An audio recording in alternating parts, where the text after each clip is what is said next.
This poem, it's actually in Kannada. It's named as Svargave Bhumiyolire Neenu. And this poem is translated into English. A well-known poet, critic, translator, Professor Dr. C. Nagana. Personally, I know him. When I was doing my MA English Literature at KSOU Mysore, I had met him at a place called Dhvanya Loka, which is developed by CDN. And this Nagana is well known even for the playwrights. He has brought out many books, both in Kannada and English. His Kannada translation of Chinua Achube's Things Fall Apart as Bhanga, and the English reading of Kuvempu's discourse essays Nirankusha Matigalagi as Unsetter Your Minds and other essays have been well received. He is the director of Prasaranga. Number of organizations have honored him with the literary and cultural awards. I don't have to say much about Kuvempu because all of us know about him. His Ramayana Darshanam is such an epic for which he received the Gnanapita Prashasti. He was conferred with Padma Vibhushan by Government of India, and the man who gave us the Kannada state anthem, Jai Bharata Jananiya Tanujate, Jaya Bharata Jananiya Tanujate. In fact, I would like to remember his son also, Dr. Tejasvi, who created for us the environmental impacts on our mind. Today, if we talk about biodiversity, it is he who created in us an enthu and an awareness. Coming to this poetry, heaven, if you are not here on earth. There are two questions that are raised as usual by the poet. Do you agree that one's life is what one makes of it? Normally, most of us, we set our life through illusions. We go with some faiths, we go with some false beliefs. We never estimate our own efforts. We never think of our own esteems. We never look at our self-reliance approaches. Dear kids, today it is my earnest request, especially during this COVID season, we all need to work from that angle. ನಾವು ಈ ಕಷ್ಟಗಳ ಪರಂಪರೆಯಲ್ಲಿ ನಮ್ಮನ್ನು ತೊಡಗಿಸ್ಕೊಂಡು ನಮ್ಮ ಸಾಧನೆಯ ಕಡೆ ಯೋಚಿಸುವಂಥ ಒಂದು ಏಳಿಗೆ ನಮ್ಮಲ್ಲಿ ಬರಬೇಕು. ಹಾಗೆ ನಾವೆಲ್ಲಿರ್ತೀವೋ ಅದೇ ನಮ್ಮ ಸ್ವರ್ಗ ಆಗತ್ತೆ. ಇಲ್ಲಾಂದರೆ ಸ್ವರ್ಗದಲ್ಲಿದ್ದರೂ ಕೂಡ ನಾವಲ್ಲಿ ನರಕವನ್ನು ನೋಡಬೇಕಾಗತ್ತೆ. ಏಕೆಂದರೆ ನಮ್ಮ ಮನಸ್ಸಿಗೆ ಯಾವುದೂ ಸರಿ ಅಂತ ಅನಿಸೋದೇ ಇಲ್ಲ. ಇನ್ನಷ್ಟು ಇರಬೇಕಿತ್ತು, ಗ್ರೀಡಿ ಅನ್ನೋದಿರೋದ್ರಿಂದ ಇದೊಂದು ಇದ್ದಿದ್ರೆ ಒಳ್ಳೆಯದಿತ್ತು, ಅದೊಂದು ಇದ್ದಿದ್ರೆ ಒಳ್ಳೆಯದಿತ್ತು. ಮನೆ ಬೇಕು ಅಂತ ಹೋಗ್ತೀವಿ, ಮನೆಯ ನಂತರ ಮನೆಯ ಲಕ್ಸುರಿ ಬೇಕು ಅಂತೀವಿ, ಈ ಥರ ಫರ್ನಿಚರ್ ಬೇಕು, ಈ ಥರ AC ಇರಬೇಕು ಎಲ್ಲ. ಅದರ ನಂತರ ಮನೆಯ ಬದಲು ಇದು ಮ್ಯಾನ್ಷನ್ ಆಗಿದ್ದರೆ. ಸೊ ಹೆವೆನ್ ಅನ್ನುವಂಥದ್ದು ಕ್ರಿಯೇಟ್ ಮಾಡಿಕೊಳ್ಳುವಂಥದ್ದು ನಮ್ಮ ಕೈಲಿರುವಂಥದ್ದು. ಶಂಕರ್ನಾಗ ಒಂದು ಮಾಲ್ಗುಡಿ ಡೇಸ್ನಲ್ಲಿ ಒಂದು ಪದವನ್ನು ಹೇಳ್ತಾರೆ. ಎಷ್ಟು ಚಿಕ್ಕವಾದಂಥ ಸರಳವಾದಂಥ ಚೌಕಟ್ಟಿನ ಜೀವನ ನಾವು ಹಾಕ್ಕೋತೀವೋ ಅದರಲ್ಲಿ ಅಷ್ಟು ಭವ್ಯವಾದಂಥ ಜೀವನವನ್ನು ನಾವು ನೋಡೋದಕ್ಕೆ ಸಾಧ್ಯ ಇದೆ ಅಂತ. ನನ್ನ ಆಲೋಚನೆ, ಕುವೆಂಪು ಅದರ ಪರಿಚಯವನ್ನೆಲ್ಲೋ ನಮಗೆ ಮಾಡಿಕೊಡೋಕ್ಕೆ ಹೊರಟಿದ್ದಾರೆ ಇಲ್ಲಿ ಅಂತ. ಆ್ಯಸ್ ಯೂಶುವಲ್ ನಾನು ಈ ಒಂದು ಪೊಯೆಟ್ರಿಯನ್ನು ಅವರ ಕನ್ನಡದ ಪೊಯಿಟ್ರಿಯನ್ನು ಫಸ್ಟು ನಿಮಗೆ ಓದಿ ಹೇಳ್ತೇನೆ. Then I will switch over to English. ಸ್ವರ್ಗವೇ ಭೂಮಿಯೊಳಿರದಿರೆ ನೀನು, ಮೇಣೆಯಲ್ಲಿಯೂ ನೀನಿಲ್ಲ ಇಲ್ಲ. ದೇವತೆಗಳು ನಾವಾಗಲಾರದಿರೆ ದೇವತೆಗಳು ಇನ್ನಿಲ್ಲ ಇಲ್ಲ. ಅಪ್ಸರೆಯರು ನಾವಾಗಲಾರದಿರೆ ಅಪ್ಸರೆಯರು ಬೇರಿಲ್ಲ ಇಲ್ಲ. ಮೊರೆಯುತ ಓಡುವ ಈ ತೊರೆಯಿರೆ, ತೆರೆಗಳ ತುದಿಯಲ್ಲಿ ತಿರುಗುವ ನೊರೆಯಿರೆ. ಹಸಿರು ಬನಗಳಲ್ಲಿ ಹೂಬಿಸಿಲೊರಗಿರೆ, ಕೋಮಲ ರವಿಯಿರೆ ನಾಕವು ಈ ಧರೆ. ಸುಗ್ಗಿಯ ಸೊಬಗಲಿ ತಿಂಗಳ ಬೆಳಕಲಿ ಸಗ್ಗವು ಬಿದ್ದಿರುವುದು ಅಲ್ಲಲ್ಲಿ. ಕಬ್ಬಿಗ ನಿಂಚಿರ ಸೊದೆಯುಂಡು ಚೆಲ್ಲಿ, ಸಗ್ಗವ ಮಾಳ್ಪನು ಈ ಭುವಿಯಲ್ಲಿ.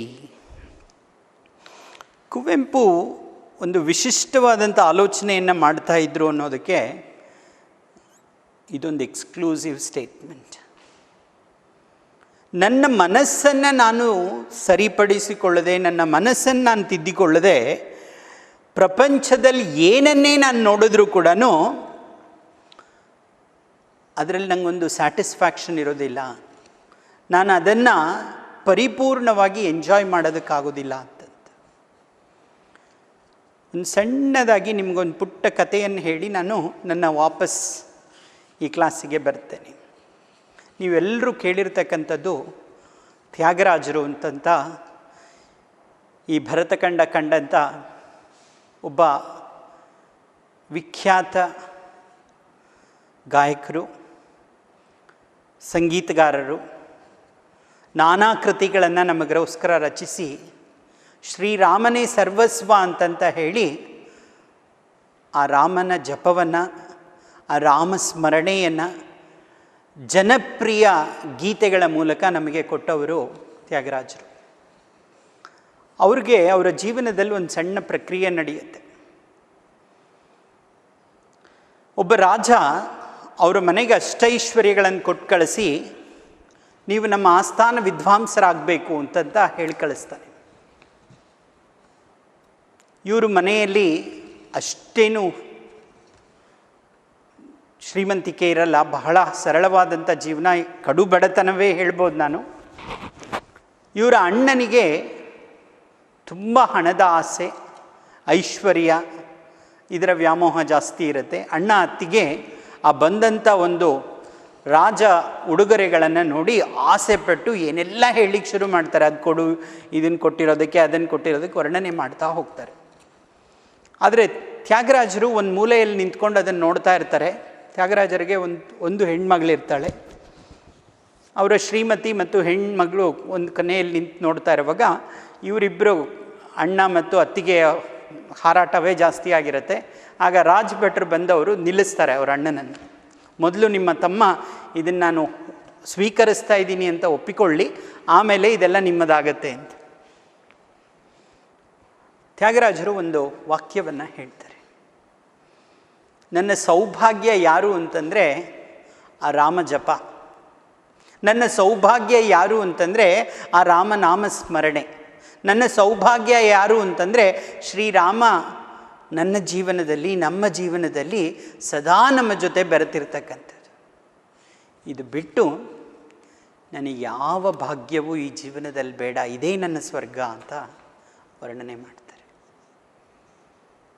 ರಾಜ್ಭಟ್ರು ತುಂಬ ಸಿಟ್ಟಿನಿಂದ ನೀವು ಈ ರಾಜ ಮರ್ಯಾದೆಯನ್ನು ಧಿಕ್ಕರಿಸ್ತಾ ಇದ್ದೀರಾ, ಹಾಗೆ ಹೀಗೆ ಅಂತೆಲ್ಲ ಹೇಳಿ ಹೋಗ್ತಾರೆ. ಆದರೆ ಮತ್ತೊಂದು ದಿನ ರಾಜರೇ ಬಂದು ಮಾರುವೇಷದಲ್ಲಿ ಬಂದು ಇವರ ಒಂದು ಸಂಗೀತದ ಸಂಗೀತವನ್ನು ಕೇಳಿ, ನಾನು ದೊಡ್ಡ ತಪ್ಪು ಮಾಡಿದೆ, ನಿಮ್ಮ ಮನೆಗೆ ಅದನ್ನೆಲ್ಲ ಕಳಿಸಿ ನಿಮ್ಗೆ ಅಗೌರವವನ್ನು ಸೂಚಿಸಿದೆ, ನಾನು ಅದನ್ನು ಮಾಡಬಾರ್ದಿತ್ತು ಅಂತ ಆಮೇಲೆ ಕ್ಷಮೆ ಕೇಳ್ತಾರೆ.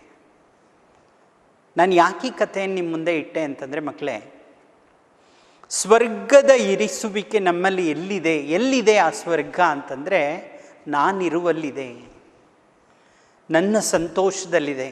ನನ್ನ ಮನಸ್ಸಿನಲ್ಲಿ ಉತ್ಪತ್ತಿ ಆಗುವಂಥ ಆ ಎಲ್ಲ ಸಂತೋಷದ ಸಾಗರದಲ್ಲಿ ಅದು ಮುಳುಗಿದೆ.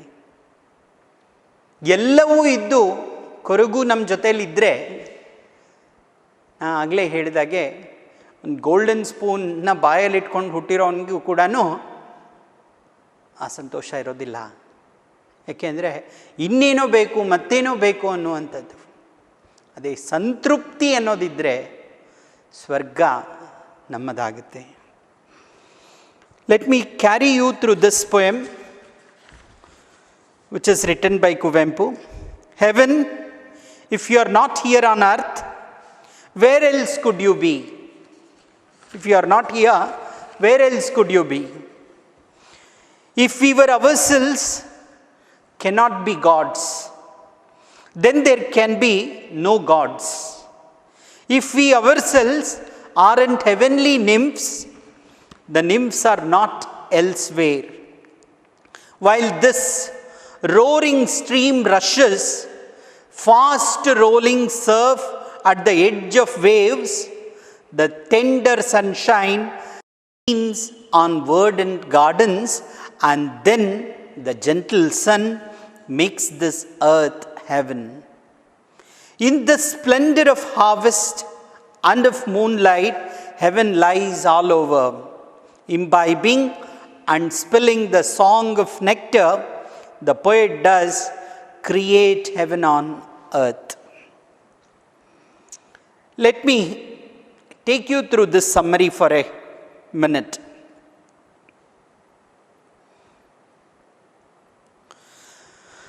This poet reveals the rationalistic outlook of the vision of the poet, who sees God in nature. There is no other God for him, since he has not been able to see any God, or nor has anyone else. Addressing heaven, the poet says that it cannot be far away in the sky or elsewhere. It has to be on the earth, because there is no other suitable place for it.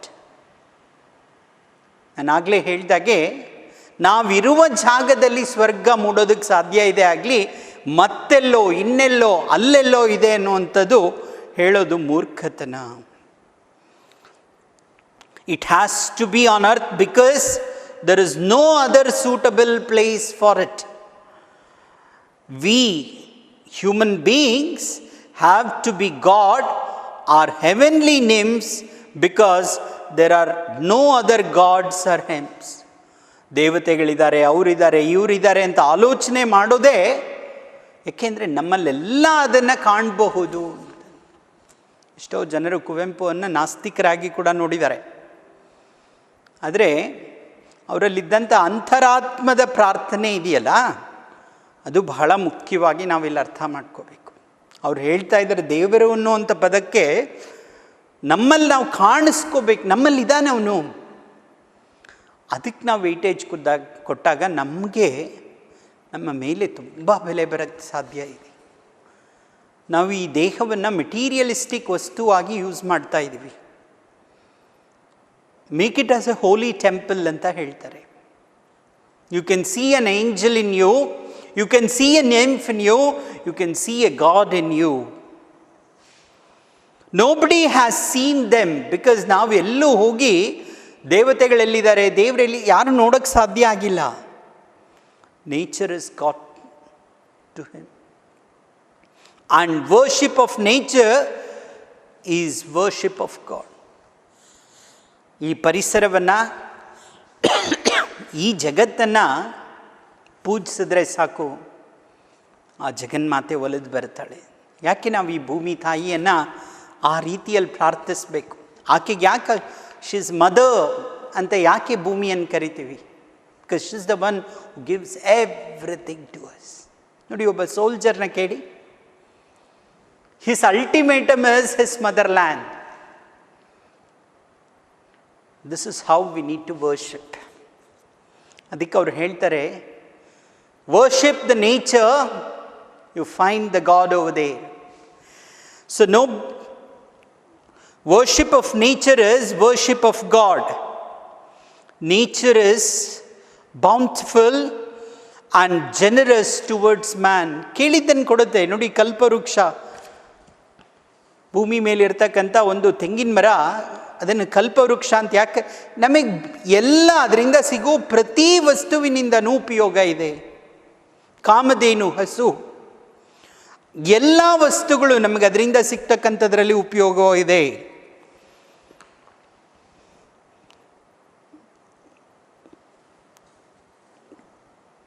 All the beautiful things of the earth, the rushing, the roaring stream with its sparkling water, the rolling surface at the edge of waves, the tender sunshine falling upon lush green gardens, the gentle sun warming the earth, the splendor of harvest and of moonlight, and all these make the earth a heaven.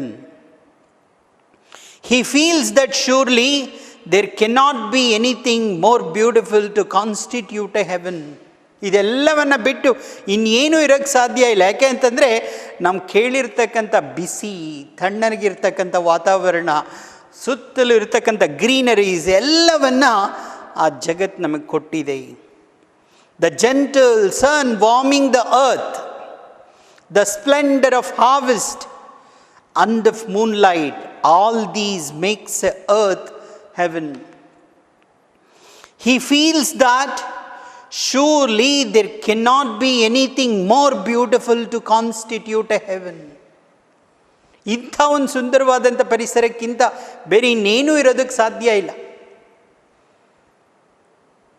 Hindu ಕಥೆಗಳಲ್ಲಿ ಸಂಜೀವಿನಿ ಪರ್ವತ ಅಂತ ಆಂಜನೇಯ ಎತ್ಕೊಂಡು ಬಂದ ಅಂತ ಓದಿದ್ದೀವಿ ನಾವು. ಸಂಜೀವಿನಿ ಪರ್ವತ ಅನ್ನೋದರಲ್ಲಿ ಎಲ್ಲವೂ ಇದ್ದಂಥದ್ದು ಗಿಡ ಮರಗಳಷ್ಟೇ. ಅಲ್ಲಿಂದ ತೆಗೆದಂಥ ಒಂದು ಹರ್ಬಲ್ ಮೆಡಿಸಿನನ್ನು ಆ ಶ್ರೀರಾಮನಿಗೆ ಅದನ್ನು ಕೊಟ್ಟಾಗ ಅವರಿಗೆ ಸಿಗ್ತಕ್ಕಂಥ ಒಂದು ಪುನರ್ಜೀವನ. ನಾನು ಯಾಕೆ ಇದನ್ನು ಹೇಳಕ್ಕೆ ಹೊರಟಿದ್ದೀನಿ ಅಂತಂದರೆ, ವೆಸ್ಟರ್ನ್ ಘಾಟ್ಸ್ ನಮ್ಮ ಹತ್ತಿರದಲ್ಲಿ ನಾವು ಮುಳುಗಿರ್ತಕ್ಕಂಥ ಒಂದು ಜಾಗ ಅದು ನಮ್ಮ ಸಂಜೀವಿನಿ ಪರ್ವತ. ಅದು ನಮ್ಮ ಪರಿಸರ ಇಷ್ಟು ಪರಿಶುದ್ಧವಾಗಿ ನಾವು ಇಲ್ಲಿರಬೇಕಾದ್ರೆ ಈ ಜಾಗದಲ್ಲಿ ಈ ವೆಸ್ಟರ್ನ್ ಘಾಟ್ಸ್ನ ಇಂಪ್ಯಾಕ್ಟ್ ನಮ್ಮ ಮೇಲೆ ತುಂಬ ಇದೆ. ನಿಮಗೆ ಇಲ್ಲಿಂದ ಬೆಂಗಳೂರಿಗೆ ಹೋಗೋರು, ಉಡುಪಿಯಿಂದ ಬೆಂಗಳೂರಿಗೆ ಹೋಗೋರಿಗೆ ಶಿರಾಡಿ ಘಾಟ್ ದಾಟ ಮೇಲೆ ಹೋದಾಗ, ಶಿರಾಡಿ ಘಾಟಿಂದ ಕೆಳಗಡೆ ಇಳಿಯುವಾಗ ಸ್ವಲ್ಪ ನೋಡಿದ್ರೆ ನಿಮಗೆ ವ್ಯತ್ಯಾಸ ಗೊತ್ತಾಗುತ್ತೆ. ಹವಾಮಾನದ ವ್ಯತ್ಯಾಸ ಗೊತ್ತಾಗುತ್ತೆ, ಹ್ಯುಮಿಡಿಟಿಯ ವ್ಯತ್ಯಾಸ ಗೊತ್ತಾಗುತ್ತೆ, ತೇವಾಂಶಗಳ ವ್ಯತ್ಯಾಸ ಗೊತ್ತಾಗುತ್ತೆ, ಬೀಸುವ ಗಾಳಿಯ ವ್ಯತ್ಯಾಸ ಗೊತ್ತಾಗುತ್ತೆ. ಈ ಥರದ ಹೆವೆನ್ನ ಮಧ್ಯೆ ನಾವು ಬದುಕಿದ್ದೀವಿ. ಒಂದು ರೈಲ್ವೇಸ್ನವರ ರೋಡ್ ಮ್ಯಾಪ್ ಅಂತ ಮೊನ್ನೆ ನೋಡ್ತಾ ಇದ್ದೆ.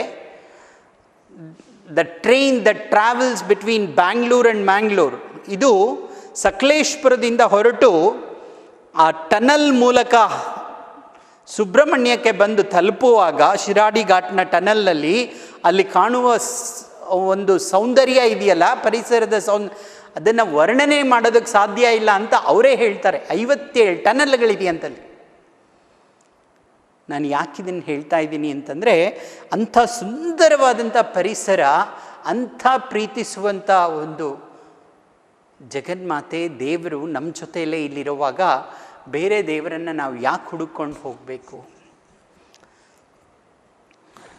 Let me continue. He feels that surely there cannot be anything more beautiful to constitute a heaven. ಇದಕ್ಕಿಂತ, as the proverb goes, beauty is in the eyes of the beholder. ನೋಡುವವನ ಕಣ್ಣಲ್ಲಿರ್ತಕ್ಕಂಥದ್ದು. ಮಾನಸ ಸರೋವರಕ್ಕೆ ಹೋಗ್ತೀವಿ, ಕೈಲಾಶ್ ಪರ್ವತಕ್ಕೆ ಹೋಗ್ತೀವಿ, ಇಲ್ಲೆಲ್ಲ ಬದರಿ ಕೇದಾರದ ಪರಿಸರಕ್ಕೆ ಹೋದಾಗ, ಉತ್ತರಾಂಚಲ್ಗೆ ಹೋದಾಗ, ಈ ಜಾಗಗಳಲ್ಲಿ ಭಗವಂತ ಸೃಷ್ಟಿಸಿರ್ತಕ್ಕಂಥ ಈ ಒಂದು ಪರಿಸರ ಎಷ್ಟು ಅದ್ಭುತವಾಗಿದೆ ಅಂತಂದರೆ 2 ಕಣ್ಣುಗಳು ಸಾಕಾಗಲ್ಲ ಇದನ್ನು ನೋಡೋದಕ್ಕೋಸ್ಕರ. ಅದಕ್ಕೋಸ್ಕರನೇ ಋಷಿ ಮುನಿಗಳೆಲ್ಲ ಅಂಥ ಒಂದು ಪವಿತ್ರವಾದಂಥ ಸ್ಥಳಗಳಲ್ಲಿ ಹೋಗಿ ಕೂತ್ಕೊಂಡು ತಪಸ್ಸನ್ನು ವರ್ಷಾನುಗಟ್ಟಲೆ ಮಾಡ್ತಾ ಇದ್ದಂಥದ್ದು. As the proverb goes, beauty is in the eyes of the beholder. ನೋಡುವವನ ಕಣ್ಣಲ್ಲಿರ್ತಕ್ಕಂಥದ್ದು ಆ ಒಂದು ಸೌಂದರ್ಯದ ಪ್ರಜ್ಞೆ. Poet, being more sensitive, can see more than others. ಕವಿಯ ಕಣ್ಣಲ್ಲಿ ನೋಡುವವನ ಕಣ್ಣಿಗಿಂತ ಸೌಂದರ್ಯದ ರೂಪ ಜಾಸ್ತಿ ಕಾಣೋದ್ರಿಂದ ಕಲಾಕಾರರಿಗೆ ಯಾವಾಗಲೂ ಹಾಗೇನೆ, ಕವಿಗೆ ಯಾವಾಗಲೂ ಅದೇ, ನಮಗಿಂತ ಬಹಳ ಸೌಂದರ್ಯ ಅದರಲ್ಲಿ ಅವರಿಗೆ ಕಾಣಿಸೋದ್ರಿಂದ ಅವರು ಅದರ ಮೆರಗನ್ನು ಇನ್ನಷ್ಟು ನಮಗೆ ತಿಳಿಸ್ತಾ ಇದ್ದಾರೆ. It is the poet who, as the Kannada says, reveals, can see what the sun cannot see. ರವಿ ಕಾಣದನ್ನು ಕವಿಯು ಕಂಡ, ಇದನ್ನು ಹೇಳ್ತಾ ಇದ್ದಾರೆ. And by expressing everything in wonderful language points of the beauty of earth to every one. Kuvempu ಅವರು ಇಡೀ ಪರಿಸರವನ್ನು ನಮಗಿಲ್ಲಿ ಆ ಥರ ಪರಿಚಯ ಮಾಡಿಸ್ತಾರೆ. ಸೊ ಅವರು ತಮ್ಮ ನೋಬಲ್ ಥಾಟ್ಸನ್ನು ನಮ್ಮ ಮುಂದೆ ಇಟ್ಟು, he creates the heaven here only. ಮಕ್ಕಳೇ, ನಾನು ಇದರ ಜೊತೆಗೆ ಇನ್ನೊಂದು ಪದವನ್ನು ಸೇರಿಸೋದಕ್ಕೆ ಇಷ್ಟಪಡೋದು, ನಾವು ಇರ್ತಕ್ಕಂಥ ಶುದ್ಧವಾದಂಥ ಪರಿಸರ, ಇವತ್ತು ಸ್ವಚ್ಛ ಭಾರತ ಅನ್ನುವಂಥ ಪದವನ್ನು ನಮಗೆ ತಂದುಕೊಟ್ಟು ನಾವು ನಮ್ಮ ಸ್ವಚ್ಛತೆಯನ್ನು ಕಾಣಿಸ್ಕೊಳ್ಳೋದಕ್ಕೆ ವ್ಯವಸ್ಥೆ ಮಾಡ್ಕೋಬೇಕಾಯ್ತು. ಪರಿಸರ ಆಕ್ರೋಶಗೊಂಡಾಗ ಏನಾಗತ್ತೆ ಅಂತ ನಾವು ಮಡಿಕೇರಿಯಲ್ಲಿ ನೋಡಿದ್ವಿ, ನಾನಾ ಜಾಗಗಳಲ್ಲಿ ನೋಡಿದ್ವಿ. ಈ ಥರದ ಪರಿಸರಕ್ಕೆ ತೊಂದರೆ ಮಾಡಿ ನಾವು ಅದರಿಂದ ವಿಕೋಪಕ್ಕೊಳಗಾಗುವ ಬದಲು ಪರಿಸರಕ್ಕೆ ನಮ್ಮ ಪ್ರೀತಿಯನ್ನು ತೋರಿಸಿ ಪರಿಸರದಿಂದ ಮತ್ತಷ್ಟು ಸವಲತ್ತುಗಳನ್ನು ನಾವು ಪಡ್ಕೊಳ್ಳೋದಾದರೆ ಆ ಸುಂದರವಾದಂಥ ಸ್ವರ್ಗವನ್ನು ನಾವಿಲ್ಲಿ ಕಟ್ಕೊಳ್ಳೋಕ್ಕಾಗತ್ತೆ. ನಾನು ಆಗಲೇ ಹೇಳಿದಾಗೆ ಬಯೋಡೈವರ್ಸಿಟಿಯ ರಿಸರ್ಚ್ನಲ್ಲಿ ಹೇಳುತ್ತೆ, ಎಷ್ಟೋ ಸಾವಿರ ಔಷಧೀಯ ಸಸ್ಯಗಳನ್ನು ನಾವು ಇವತ್ತು ಕಳ್ಕೊಂಡು ಬಿಟ್ಟಿದ್ದೀವಿ ಅಂತ. ಇದಕ್ಕೆ ಕಾರಣ ಏನು ಅಂತಂದರೆ, we are getting into the world of materialism. Man-made materialism is one of the very punctuating term that we are into it. We have to come out of it. We cannot be greedy. This greediness has put us into the trouble of today's world. Look at even today's problem, COVID. The corona issue itself has entangled us so badly, we are all afraid of that very minute object which cannot even be seen. Such heavenly bodies are completely afraid of a small invisible object. It's all because we have lost faith on ourselves. We have gone into such wrong traditions. It's really creating a very bad impact on us. So let me go into the comprehension part quickly. First question, according to the poet, heaven is, of all the options, it is on earth. Who creates heaven on the earth? It is the poet who has created heaven on the earth. The poet finds God in nature. What does the line, heaven lies all over, suggest? Everything around is heavenly if only the eyes are ready to look. Comprehension 2. Describe the beauty in nature that makes the earth a heavenly place. One of the beautiful description that you can write here.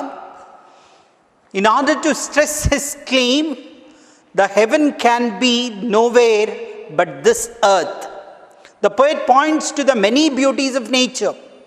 He says the roaring, rushing stream with crystal clear water that runs around. The rolling, milky, white surface at the edge of the waves. The tender sunshine shining through the lush green leaves on verdant gardens. The gentle sun warming the earth, the golden splendor of harvest and the cool divine moonlight, all these make the earth a heavenly place. He feels that there cannot be anything more beautiful to constitute a heaven elsewhere.